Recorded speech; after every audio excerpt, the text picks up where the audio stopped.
அண்மை செய்தி.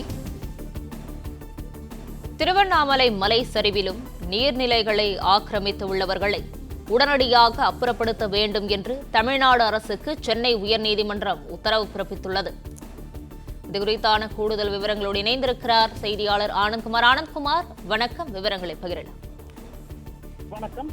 திருவண்ணாமலையில் உள்ள தாமரை தேனி உள்ளிட்ட நீர்நிலைகளில் மலைகளில் ஓடைகளையும் ஆக்கிரமித்து கட்டப்பட்டுள்ள கட்டுமானங்களை அகற்றக் கோரி வழக்கறிஞர் ஞான ராஜேந்திரன் என்பவர் சென்னை உயர்நீதிமன்றத்தில் பொதுநல மனு தாக்கல் செய்திருந்தார். இந்த வழக்கு தலைமை நீதிபதி எம் ஸ்ரீவத்சவா மற்றும் நீதிபதி ஜி அருள்முருகன் ஆகியோருடைய அமர்வில் இன்று விசாரணைக்கு வந்தது. அப்பொழுது திருவண்ணாமலையில் நீர்நிலைகள் மலைச்சரிவுகள் ஆக்கிரமித்துள்ள 300 பேரை அப்புறப்படுத்துவது தொடர்பாக நோட்டீஸ் அனுப்பப்பட்டிருப்பதாக அரசு தரப்பில் அறிக்கை தாக்கல் செய்யப்பட்டது.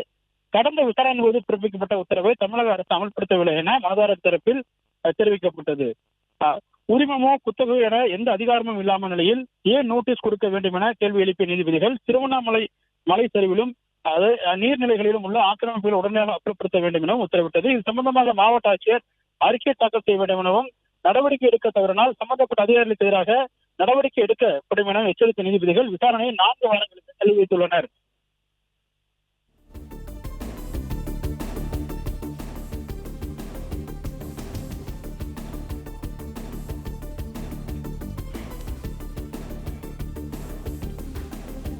பிளே ஸ்டோர் மற்றும் ஆப் ஸ்டோரில் இருந்து பாலிமர் செயலியை QR கோடு மூலம் பதிவிறக்கம் செய்யுங்கள்.